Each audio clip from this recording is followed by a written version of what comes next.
Hey everybody, it's a beautiful day in the Pacific Northwest, and today I want to talk about how gravity actually works. Why?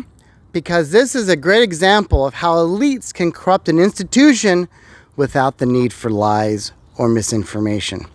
How do they do that? Well, you focus on the wrong idea of a theory. In this case, Einstein's theory of gravity. Now, you might not know this for reasons, but Einstein said gravity could either be the bending of space-time, it's not, or a particle. Now, it makes more sense to be a particle, but that's not what they're focusing on. Why? Because the elite scientists already know how gravity works and that it's a particle. So I'm here to tell you what they know. And as a bonus explainer, I'm also going to tell you where the missing antimatter in the universe exists.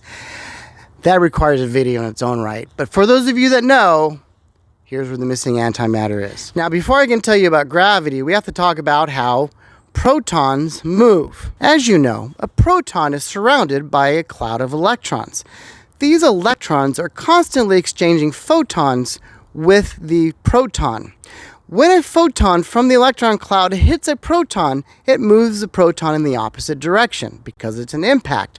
However, all of the electrons are constantly impacting the proton from every direction. Thus, the proton may wiggle a little bit, but it doesn't move. Now, when outside energy focuses on one side of the electron shell, that charges the electron shell of that side of the proton. Because it's overcharged, it releases more photons at the proton than the other electrons on the other side. Thus, the energy imbalance causes a proton to move away from the source of the energy. This is how NASA's solar sails work. So that's how protons move via outside energy. Next, we have to talk about quarks. Quarks are what make up protons. Now, a proton has 6 matter quarks and 3 antimatter quarks. That means the energy of the quarks is either vibrating towards matter or anti to matter.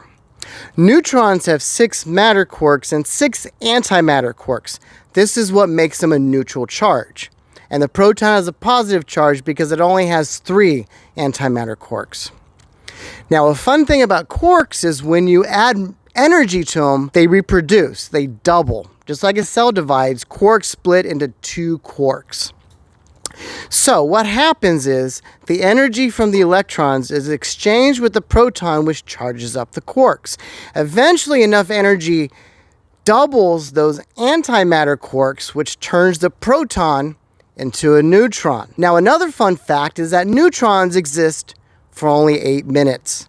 That's right, every single neutron in the universe exists for only 8 minutes. Why? Well, because of something called beta decay. When a neutron decays back into a proton, it releases a little bit of energy, but more importantly, it releases a neutrino.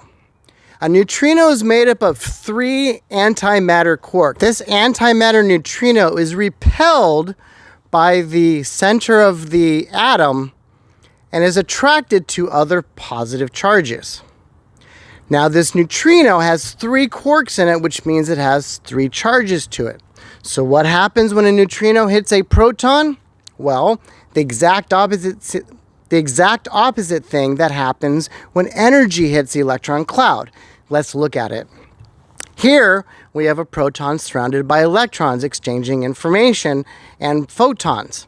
When the antimatter neutrino hits the electron cloud, because it has antimatter quarks, anti-energy, that uses up a charge of the neutrino, neutralizes some of the electron shell, which reduces the amount of energy it's exchanging with the proton. As a result, the other side of the atom is receiving more energy, which pushes a proton towards the source of the neutrino. At this point, the neutrino is either redirected to another proton or absorbed by the proton itself and becomes a neutron, at which point the whole process starts all over again. So these antimatter neutrinos are the missing antimatter of the universe because they're constantly being created and constantly being destroyed. This is also how matter exchanges energy with other matter. The protons take the energy, convert it into an antineutrino. The antineutrino then flies to another proton and releases its energy into the electron shell of that atom, even though it pulls it towards the source of the neutrino itself. So that is basically how gravity works. So what do you think? Fabric of space-time being bent by mass for some odd reason? Or is gravity a particle, and is that particle a neutrino, and does that explain where all the antimatter in the universe is? It's gravity itself. What do you think?